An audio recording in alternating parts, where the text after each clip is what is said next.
Hello po, Papa Jackson. Hi! Magandang gabi po. Magandang gabi. Anong oras na ba?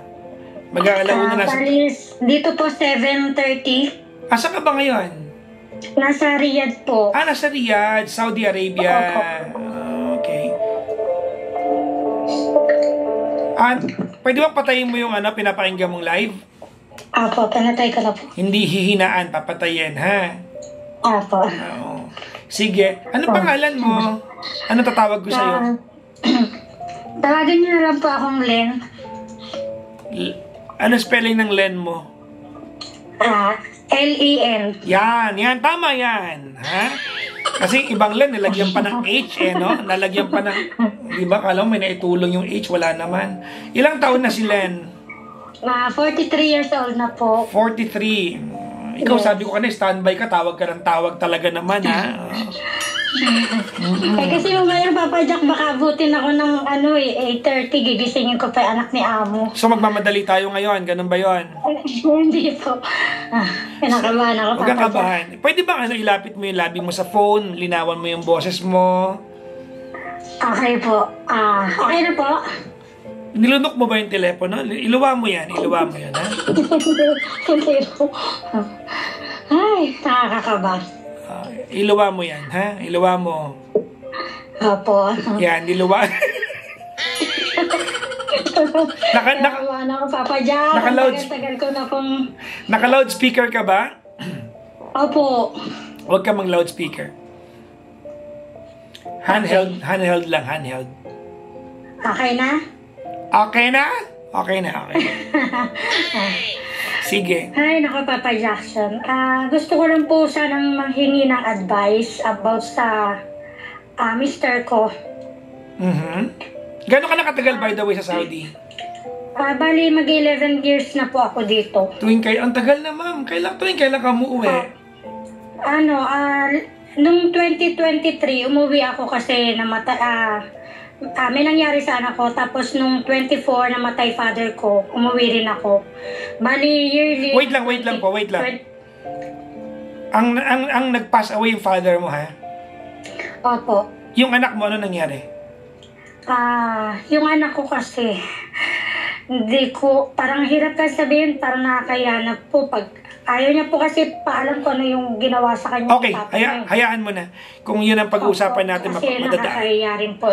Okay, kung hindi ka willing ikwento, I will not force you to say it. Sige, ma'am. Okay po. Sorry. Okay po. Bali, Papa Jackson, nung 2021 po, namatay nanay ko, pandemic, hindi ako nakauwi. Bali, 22, umuwi ako here. Tapos 23, umuwi ako. Yun nga po yung sa anak ko. Tapos 24, namatay naman ang tatay ko, umuwi rin po ako. Okay. Bali, isa-shortcut ko na lang po nitong taon na to na bumalik ako nitong 2025 ng February. Kasi Papa Jack, bumalik ako dito February 23. Ngayon, wala pang isang linggo, si mister ko, parang meron na siyang ginagawang, alam mo yun, yung, syempre tayo, asawa tayo, may instinct na tayo na ibang nararamdaman eh. Nag-iba na siya ng trato sa akin. Paano nag-iba? I-describe mo nga po. Kasi dati po, Papa Jack, lagi siya nag-update, lagi siya tumatawag, sinasabi niya kung ano yung nangyayari sa bahay. Tapos, nung nabilan ko siya ng motor, nabigyan ko rin po ng panglisensya kung saan na po siya nakakapunta. Wala po akong alam. Okay. Ano ba ang usapan ninyo nang bumili ka ng motor? Dapat ba kumutan sa bahay yung motor? Ang sabi niya po kasi, Papa Jack, kuha tayo ng motor para sa anak natin. Okay. Para hatid sundo. Siyempre, asawa ko po, tiwala naman po ako. Lahat po ng hiling niya, bigay naman po ako kasi nga, mahal ko eh. Ano ba ang work ni mister? Nung time na yon, nagde-deliver lang po siya ng washing on call. Ng ano po, ng? Washing. On call po. Anong washing? Washing machine? Opo. Buuin nyo kasi anong washing? Sorry po, Papa Jackson. Washing machine. Okay. Tapos, tumungtong po nung March 1. nagpaalam siya sa akin na gagala siya. Okay. Hindi ko po siya pinayagan kasi nga po, yung mga anak ko walang kasama sa bahay. Bali, 2 days po siyang nawala. Ilan anak mo? 3 po. Yung panganay po, may asawa na pero sa ibang bahay nakatira. So, 2 yung nasa bahay. Sa bahay po, 2 lang sila. Ilang taon yung gitnang anak mo na nandun pa? 15, tapos 14. 14. Okay. Babae, lalaki? Kasunod lang. Babae, lalaki po. Bunso yung lalaki. Okay. Bali, doon po sa pangalan, yun nga po yung may nangyari din. May ginawa yung asawa ko. Pero wag na natin pag-usapan, Papa Jack. Okay na, kung nakalipas na yun, okay na. Kung na-solve nyo na sa family. Apo. Okay na po. March 1 and 2, nawala po siya. Nagalit po ako sa kanya. Inisip ko po, Papa Jack, kung ako po ba yung may mali, kasi hindi ko po siya pinayagan. Pinagsalitaan ko po siya ng di maganda. Inisip ko po na, yung nangyari po ba yun kasalanan ko ba para po ba siya mang babae? Asa ka ngayon, kusina? Hindi po, nasa kwarto po. May lalapagan yung phone mo? Opo. Sige, lapag mo, kalugin mo yung ulo mo ngayon, ha? Ano ka ba? Alam ko naman kung ano sasabihin mo, Papa Jack Ano ka ba? Paano mo naging kasalanan siya na yung babae? Kasi lagi niya po sinasabi na kaya ako nagawa to kasi bungangera ka. No. Lagi mo kong inaaway. Oo, nandun na tayo. Pwedeng masama ugali mo. Pero kahit kailan, ganito, pwede niyang idahilan na nagger ka. Kaya tama o mali, ibang usapan yon. Pero kahit anong mangyari, hindi mo magiging kasalanan pag siya yung gumawa ng kalokohan. Hindi pa pwede yon. That's gaslighting. Ayun nga po, tapos yung anak ko po, Papa Jack, yung alam niyo po yung Popo apps, doon niya nakilala yung babae. Yung anak ko po, narinig siya na laging kausap, katawagan. Lagi niya pong tinatawagan yung babae, gabi-gabi, 2:00 na madaling araw, 3:00 na madaling araw. Pero pag ako yung tumatawag, lagi niya pong sinasabi na, busy ako, huwag mo kong tawagan, matutulog na ako. So, sa madaling sabi, hindi nalihim sa inyo na may babae siya. Tama? Oo, pero dinidinay niya po kasi wala naman daw pong ebidensya. Pero yung mga anak ko nagsusumbong na po. Bakit di mo tanungin sa kanya yung nakikita ng anak mo? Sinabi ko po sa kanya, ang katwiran niya sa akin, naniniwala ka sa anak mo. Ngayon sabi ng mga anak ko, ayaw na namin magsumbong sa'yo kasi binubugbog kami ni Papa. Ang kasama niya sa bahay ay 2 anak mo lang? Opo, yung 2 anak ko. Okay. Pwede magtanong? Opo. Babae panganay mo, no? Opo, bali wala po siya sa bahay ngayon. Okay. Pinagtangkaan ba ng mister mo yung panganay mo dati? Opo. Okay. Matanong ko lang, ma'am, kasi medyo nag-aalala lang ako. Pinagtangkaan. Naituloy ba ng mister mo? Hindi po, kasi yung anak ko bigla pong...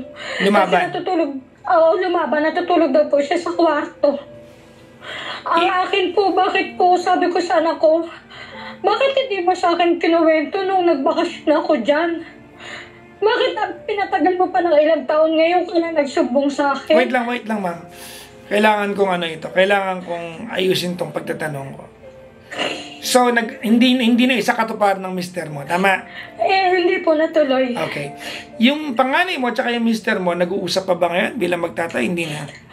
Hindi na po sila kasi mula nung etong nabuking din nung pinagalitan siya ng panganay ko na hindi ka na naawa kay mama, nagpapakahirap sa abroad ng bababae ka pa.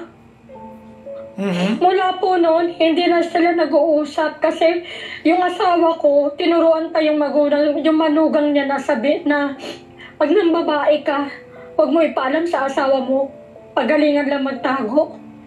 Hindi, wait lang po. Kailangan masagot po yung tanong mo.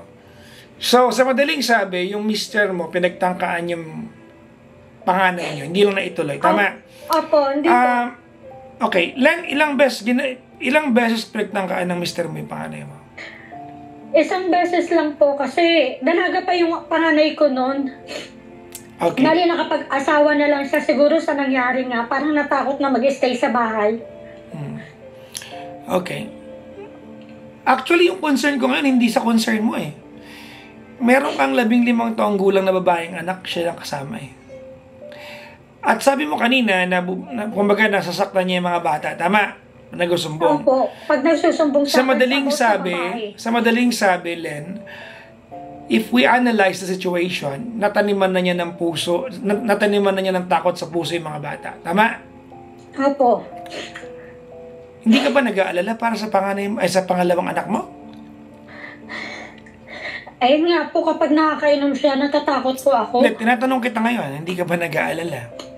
Nag-aalala po. Ano ang remedyo mo dito kung sakali?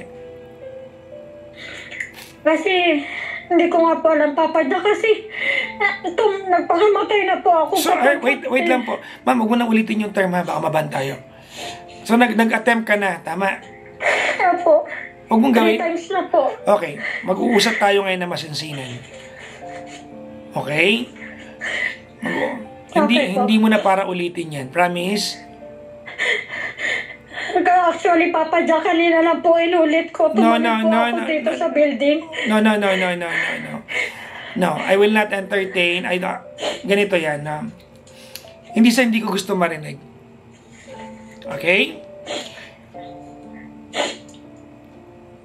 Pero kung sakaling nawala ka sa mundo dahil sa ginawa mo kanina, none of what you want to happen matters. None of it. Hindi na mag-matter yan.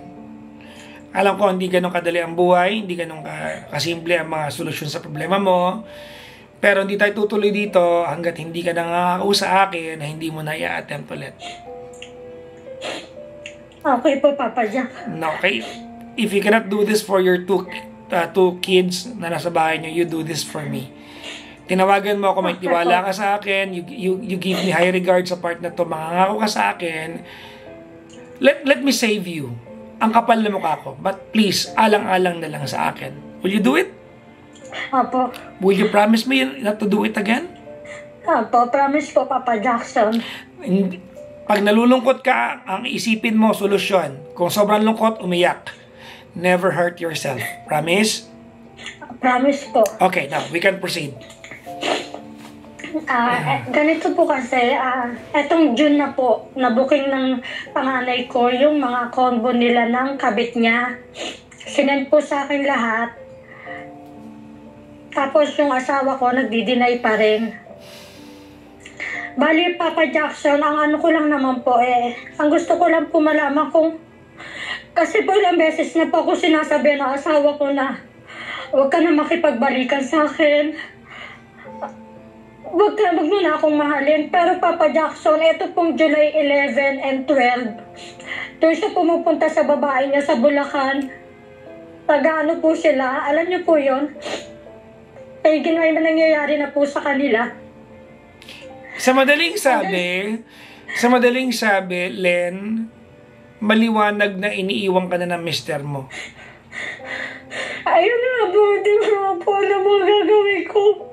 Okay. Hanggang ngayong buwan po, sinasabihan niya ako na hindi niya na ako, huwag niya na magdara po ako umasa.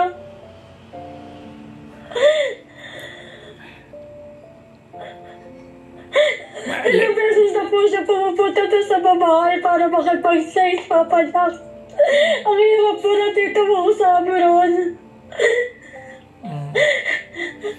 May tubig ka ba dyan? Len? Nagdilap na po ako. Len? Wala po July, August, September, October. Ngayon na po na-stop ng November. Hindi ko po alam kung totoo yung sinasabi niya na babawi na siya. Hindi na maulit. Papa Jackson, nang-perap na po ako. Sige, ma'am. I'm here. You have my full attention. May tubig ka ba dyan, Len? Meron po. Sige, uminom ka muna. At pagkainom mo, maliligo ka ng kalahati lang. Sige, pinapatawa lang kita. Uminom ka muna. Nagka-anxiety na po ako, Papa Jackson. Nanginginig na po yung katawan ko. Sige. Len, may water ka. Uminom ka muna. Sige, kailangan kita makausap. Nandiyan po ang paningin ko. Sige. Len? Len? Papa Jackson. Sige lang. Ano lang, inom ka ng water, let's slow down your breathing. Na, papagalin natin yung hinga mo. I will talk to you. I'm here. I'm all ears. Hindi kita iiwan hanggat hindi ka kumakalma ngayon. Sige lang, suminga ka lang. Bakit po gano'n? Pero tawad ko po siya lahat kahit may ginawa na siya sa anak ko. Pero ba't ganito pa sinukli niya sa akin?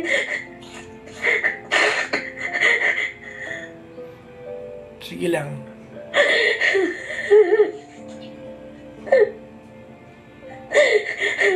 Hirap po, Mama Jackson. Tiniis ko po lahat dito kahit na puminulas siya na ako ng amo ko. Bumalik pa rin ako dito para lang po mabigay yung gusto nila. Tiniis ko po lahat kahit hindi na po ako kumakain.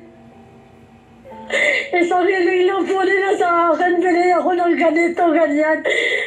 Tapos hindi po nila sila nag-aalala na hospital na po ako lahat-lahat.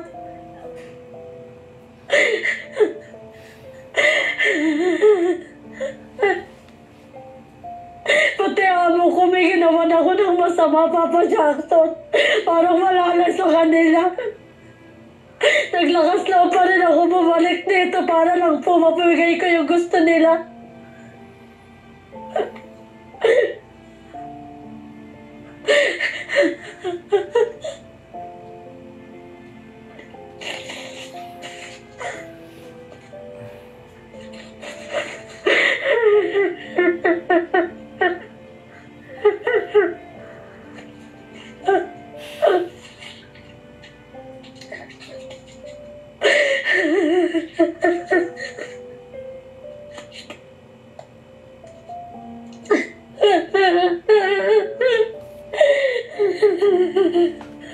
Sabi po, Papa Jackson, hindi ko mapigilan. Okay lang, ma'am. Okay lang, okay lang. Huwag ka mag-apologize.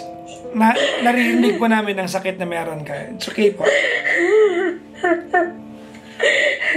Ilang buwan na po ako din nakakatulog, Papa Jackson. Nakaisip, bakit nangyayari sa akin to?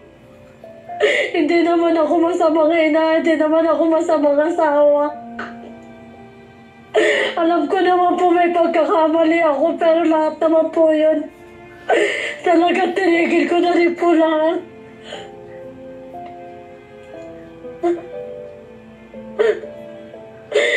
Ano yung binabanggit mong pagkakamali mo? Ano yan? Kasi po nung time po na babae, diba, asawa ko nung last year po. Kapwa po OFW ko dito. Sabi ko sa asawa ko, sige, kaya mo yan. Gagawin ko rin sa'yo yan. Kumbaga naganap din po ako ng ka-textmate. Pero tinigil ko po kasi isang buwan na po yun. Sabi ko, hindi ko kaya magloko. Nakonsensya po ako. Pero siya mula pa nung 5 buwan ng anak ko, Papa Jackson, hindi pa rin siya uminto hanggang ngayon. Yung panganay ko 5 buwan ganun pa rin, tapos ako pa yung sinisinabyanan ko. Lahat yan, Papa Jackson, dala-dala ko hanggang ngayon. Namatay magulang ko, mga magulang ko, wala ako karamay. Nagawa pa ako lukuhin ng asawa ko. Ang hirap. Pati mga anak ko, yung pangalawa kong anak na babae, sasabihin niya pa hindi niya anak. Tingin mo, Papa Jackson, kakayanin ko pa ba yun?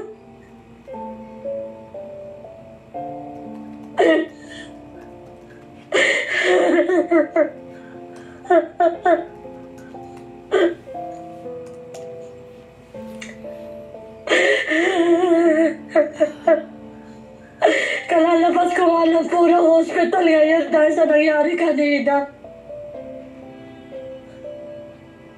Hindi ko po talaga kinaya dahil hindi niyo naman po ako masisisi. Sobrang mahal na mahal ko yung asawa ko.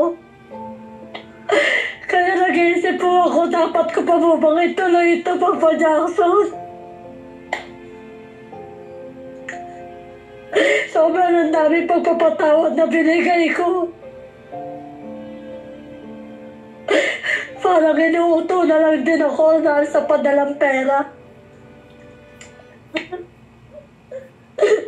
Hindi ko na po alam ang gagawin ko.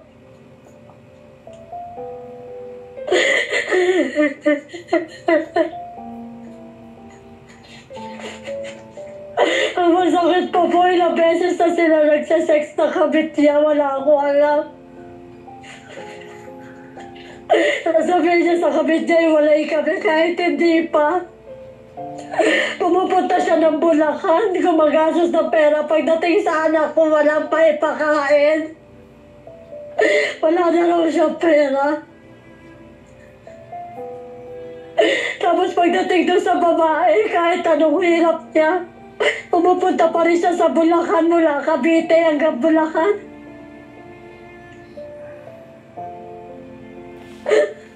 Sasabihin niya ngayon sa akin, Papa Jackson, ano ngayon kung may nangyari sa amin? Ano ngayon kung may babae ako? Ako pa po yung nagmamakaawa na tigilan niya na huwag na siya ng babae. Buuin na namin yung pamilya namin. Ayusin namin. Sabi niya sa akin, Papa Jackson, wala akong pakialam sa'yo kahit mamatay ka dyan. Kaya niyo ko makita mukha mo, ayoko kitang makausap. Pagtapos ng lahat-lahat na hiningi niya sa akin, mabigay siya 2 motor. Papakuha siya lisensya, maayos yung birth certificate niya, itatapon ako ng parang basura.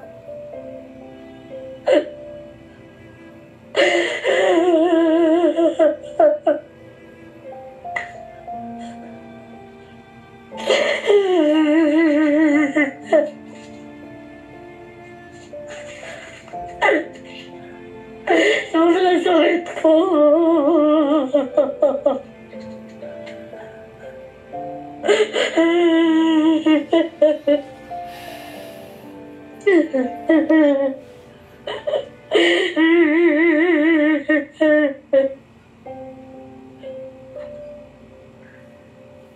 Hindi ko po alam kung tutuloy ko pa rin ba. Lagi niya na lang ako pinagtatabuyan. Kada tatawag ako sa kanya, mamaya ka na tumawag, naglalaro ako. Mamaya ka na tumawag, umiinom ako ng alak. Huwag mo muna ako pakialaman. Buhay ko to, lagi niya sinasabi ganon.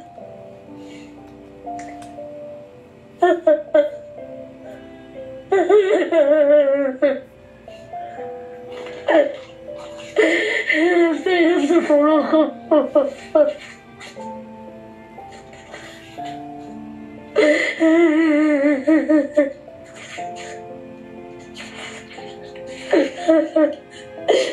Proud pa po siya nung sinabi ko, paano kapag nagkaanak kayo ng kabit mo, reklamo kita. Sagot na sa akin, reklamo mo ako.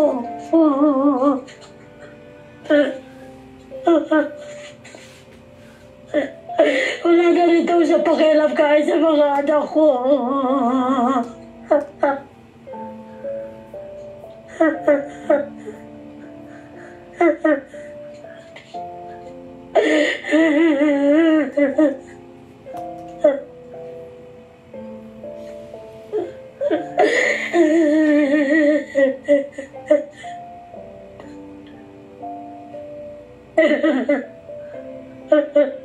Nagpapakawa pa rin po ako sa kanya, Papa Jackson. Sabi ko, buuin na natin pamilya natin. Hindi ko alam po, Papa Jackson.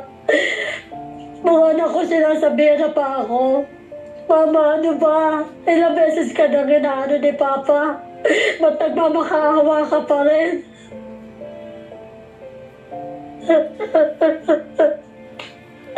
Lagi ka na ginaganyan ni Papa, binabasura ka na, ba't nagmamakaawa ka pa, mabuo tayo? Sinasabihan ako ng mga anak ko.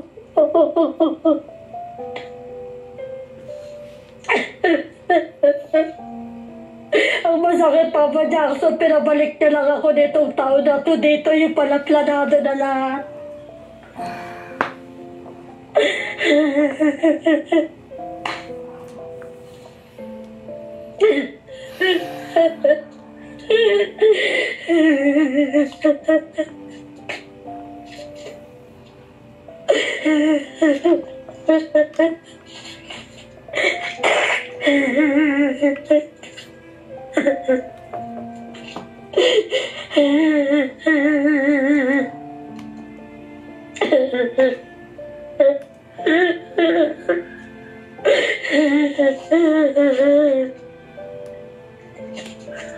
Ano po dapat ko gawin, Papa Jackson? Hirap na po ako mag-desisyon.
Papa Jackson, takot na rin po ako mawala siya kasi ang tagal po namin mag-asawa, magka 25 years na po. Parang natatakot ako na pag wala na siya sa amin, paano na kami ng mga anak ko pag nag-stop na ako mag-abroad. Len? Len? Papa Jack. Tinawagan mo ako, I'm assuming hindi lang para iyakan, kundi para humingi ng payo. Opo. May tiwala ka ba sa akin? Opo. Okay, good. Irerespeto mo kung anong pwede pag-uusapan natin. Opo. Sige. May tubig ka ba dyan? Opo, nakainom na po. Sige. Minom ka tubig.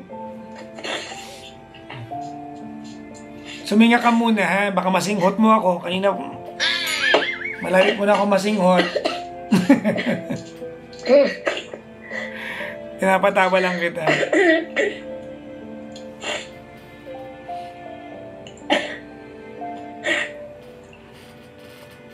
Ako naman. Opo. Okay. Umpisahan natin dun sa paano na kami ng mga anak ko kapag nawala siya. Tama? Opo. Anong klaseng tanong yan? Bakit? Magiging lampshade ba kayo pag nawala siya? Hindi ko nga po alam bakit gano'n na nasa isip ko kapag hindi na ako nag-abroad, paano ko mabubuhay yung mga anak ko? Ganito, Len, hindi ko alam ba't mo tinatanong yan. Wala naman tinutulong sa'yo lalaking yan. Tama, no? Opo. So, takot mo lang yan. That's unwarranted fear, ang tawag dyan. No? It's called unwarranted fear. No? Walang pinanggagalingan yan. Nasanay ka lang talaga. Makinig ka mabuti, ha? Opo. Kasi pinakinggan kita, hinayaan kita. No? Nasanay ka lang talaga na isipin na sa relasyon ninyo, mas importante siyang tao kumpara sa'yo. Opo. Ulitin ko, ha? Nasanay ka lang talaga na sa relasyon ninyo, mas importante siyang tao kaysa sa'yo. Opo. Okay? Hindi yun totoo. Magkasing importante kayo sa relasyon na yan. Now, alam mo, wala namang ibang sagot dito, Len, maliban sa papalayain mo na yung sarili mo mula sa kanya. Walang ibang sagot dito. Kahit anong iyak ang gawin natin dito, hindi mo para ipilit ang sarili mo sa buhay ng taong nagmamakaawa o nagpupumiglas palayo sa'yo. Regardless whether that's a positive or negative, hindi na para ipilit mo yung sarili mo. Hindi nga siya nahihiya sa'yo eh. Di ba? Hindi siya nahihiya. Wait lang, makikinig ka sa akin. Opo. Okay? Opo. Narinig kita. Nagsalita ka for 22 minutes. Hindi kita inistorbo. I heard your pain and I know exactly that you know exactly, ulitin ko, I know exactly that you know exactly kung anong dapat gawin. Alam mo na ang dapat mo lang gawin ay makipag-iwalay sa kanya. Wala nang iba tong paraan, ha? Wala mo na akong pakialam kung sabihin mo sa akin, hindi ko po kaya, wag ka mag-alala. Hindi ka magiging mansanas pag naghiwalay kayong dalawa. Makinig ka mabuti, may sabihin ako sa'yo, ha? Opo. Alam mo, Len, ang pinaka-red line na sa pagmamaltrato ng emosyon ay yung kawalan ng respeto. Na yung hindi ka mahal, minsan marirespeto ka pa kahit hindi ka mahal eh. Tama? Opo. Pero yung ginagawa sa'yo, wala nang respeto sa'yo yun eh. On the other hand, matter of fact, matagal na siya nakikipaghiwalay sa'yo. Hindi mo tinatanggap na ayaw na niya sa'yo at tinatanggap mo na lang in the same manner na okay na lang lokohin ka niya, wag lang kayong maghiwalay. Bahala na lang awayin mo siya.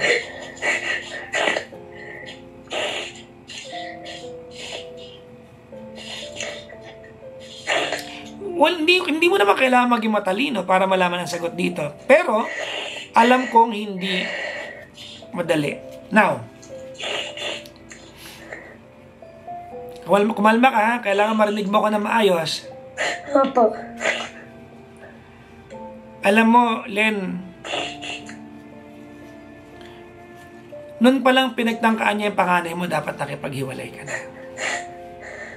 Yun pa lang. Alam mong tapos na ang lahat ng araw na yan.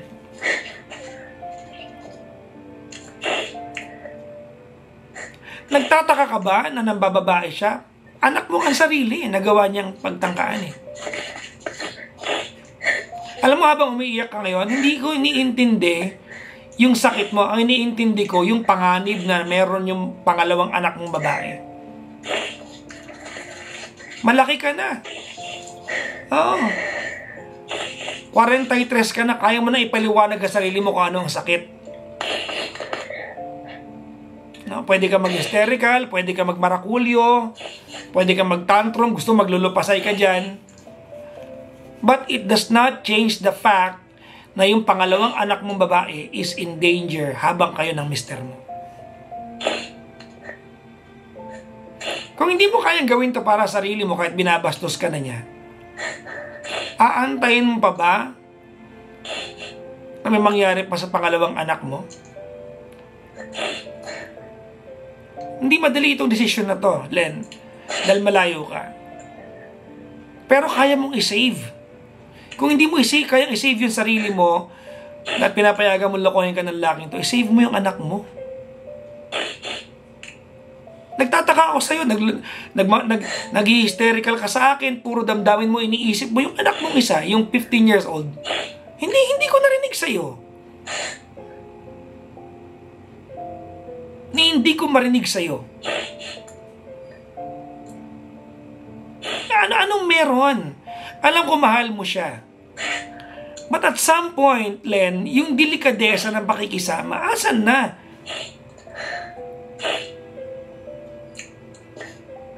Asan na? Gumising ka naman, Len. Opo. Gumising ka naman. Hindi ko para maliitin yung sakit na nararamdaman mo. Pero ikaw, 43 ka na.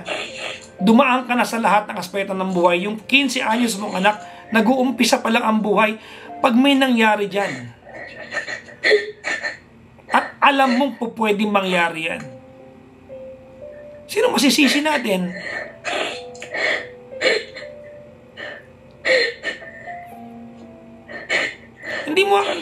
Hindi ka nalulungkot yung panganay mong anak ang layo na ng loob sa inyo? Tama ba ako? Opo. Di ba nag-abroad ka, hindi naman para sa mister mo eh. Nag-abroad ka kasi may anak kayong tatlo. Tama, mali? Tama po.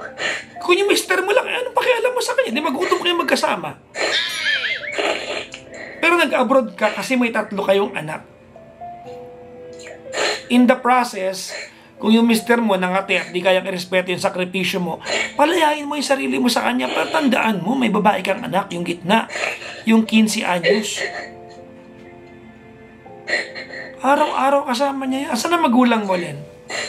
Patay na po silang dalawa. Okay. Sa kanino mo kaya pwedeng ibilin yung mga anak mo? Sa mga kapatid ko kaya lang po. Malalayo sila. Ayaw rin daw po nila makialam sa problema ko. Well, hindi, pwede kayang sa panganay mong anak at padala mo na lang sila.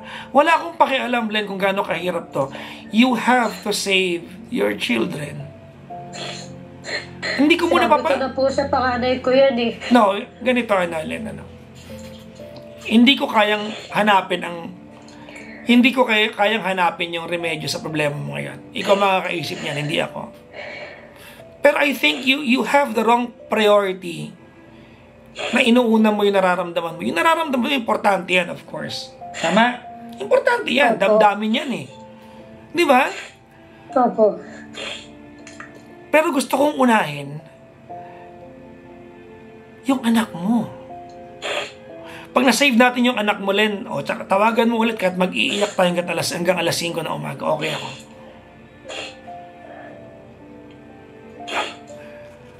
Nag-agree ka ba sa akin?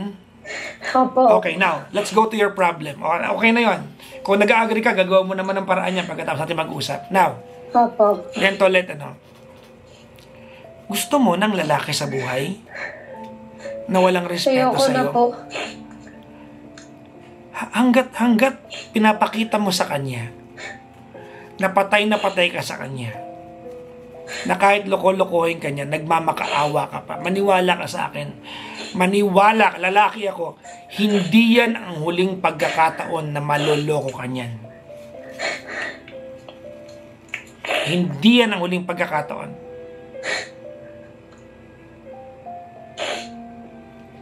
Hindi yan ang huling pagkakataon. Opo, 10 times na nga po eh. Tumigil ka na, pakalayain mo na yung sarili mo. Save your children. Save yourself. Alam mo, Len, 10 beses ng babae, tama? Opo. Isang sakitan na lang. Yun, 10 times yun, masakit yun. Isang sakit, palayain mo sarili mo. Isang iyakan yan.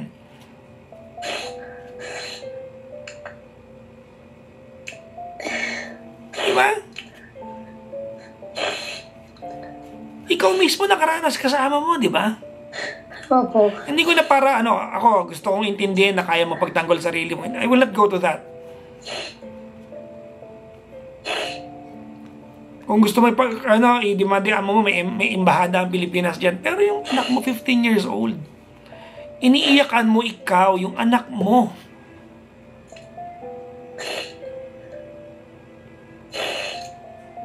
Dapat ka nakakulong yan lalaking yan eh. Diba? Opo. Tapos ngayon iniiyakan mo?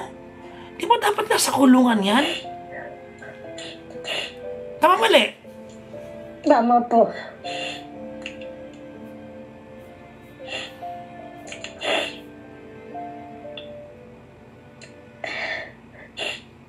Tama na, Len. I-secure mo na yung mga anak mo. I-secure mo na sila. Nakipaghiwalay ka na dyan. Alam mo, yung sakit na nararamdaman mo dahil niloloko ka ng asawa mo tapos pinagbibigyan mo lang yan, maniwala ka sa akin, walang-wala yan pag may nangyari sa anak mo. Maniwala ka sa akin. Hindi kita pinapanervyos, but this is a fair warning kasi may history yan. Kaya kanina humahagulgul ka, hindi ako nadadala sa'yo eh. Hinahanap ko nasaan yung nervyos mo para sa anak mo.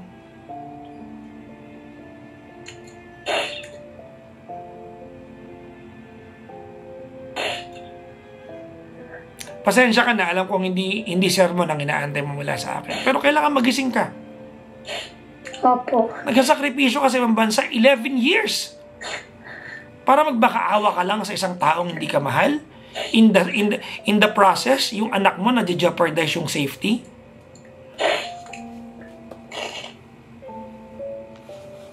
May tanong ako sa'yo. Sagutin mo ako ng honest, ha? Opo. Pogi ba yung naging boyfriend mo ng 1 month dyan? Opo. Ayan.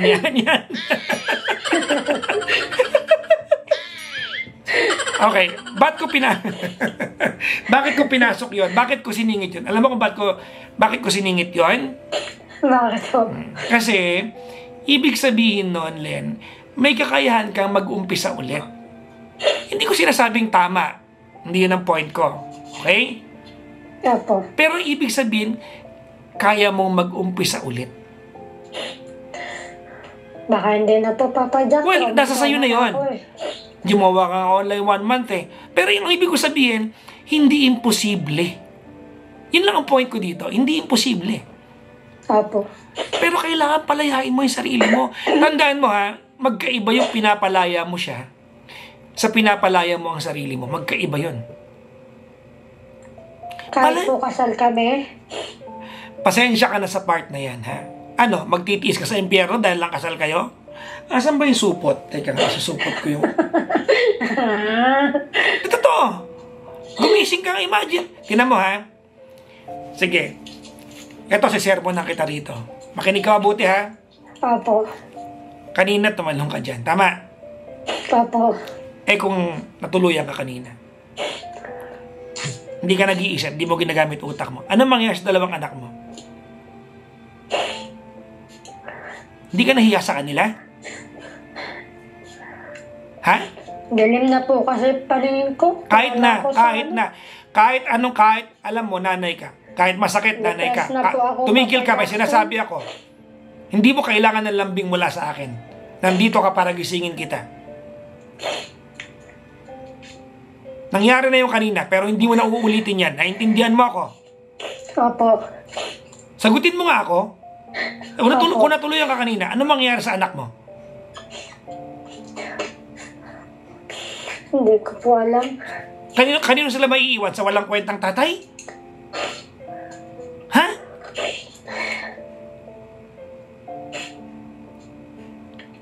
Nare-realize mo na ba ito ngayon?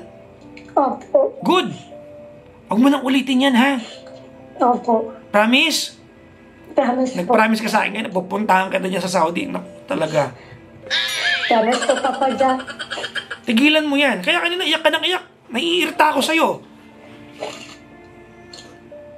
Hindi ito nakakaganda ng usapan, pero lalaki lang yan. Anak mo pinag-uusapan. Ano ka ba?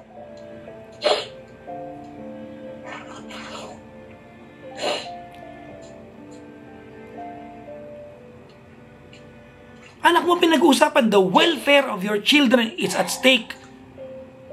Tagalogin ko. Yung kaligtasan ng mga anak mo ang nakataya. Inuuna mo yung tsaka na tayo mag-iyakan.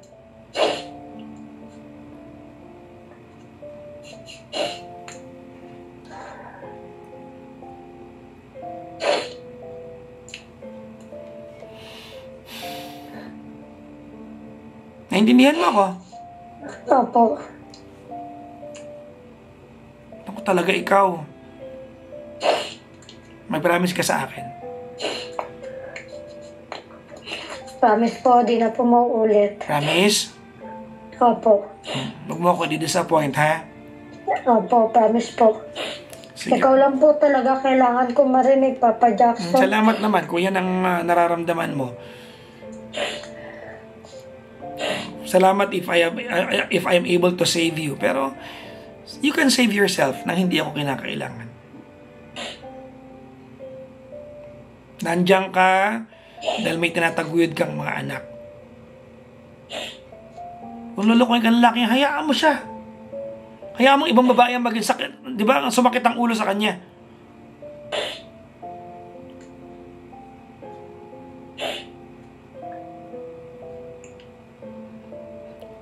Okay? Okay po. Okay, question. Safe ka ba dyan? Safe naman na po ngayon. Safe na. Wala na yung threat dati. Wala na po. Okay na. Kampante na ako doon. Matapang ka naman. Kaya mo nang pagtanggol sarili mo siguro. Apo. Huwag mo lang hayaan may mangyari sa'yo, ha? Apo. Kailan ka uwi ng Pilipinas? 2027 pa po. Naku, sayang. Ipag-grocery sana kita sa Ultra Mega. Sayang. Taga-saan ba yung mga anak mo? Taga Cavite po. Naku, hindi pa kasi nag-i-start yung Ultra Mega natin. Pag-shopping ko saan sila doon Di bale. Nakabili ka naman ng motor So, kaya mo na yan. Hindi na kita libre. Ha? Apo. Okay, anak muna. Kaya yung motor, Papa Jackson, na sa akin nasa kanya. Hayaan mo na yun. Motorsiklo lang yun. Di mo na magagamit yun. Nandiyan ka naman sa Saudi. Ayaw niya balik sa akin. Hayaan mo na yun. Motor lang yun. Yung anak mo yung importante. Apo. Sige. Naliwanagan na po ako. Okay? Ikaw lang po talaga gusto kong maano kasi gulong-gulo na po talaga ako. Sige. Sige po. Mag-ingat ka palagi, ha? Apo, salamat po, Papa Jackson. Sige po. Bye-bye po. Salamat, bye po. Thank you. Bye-bye, ma'am.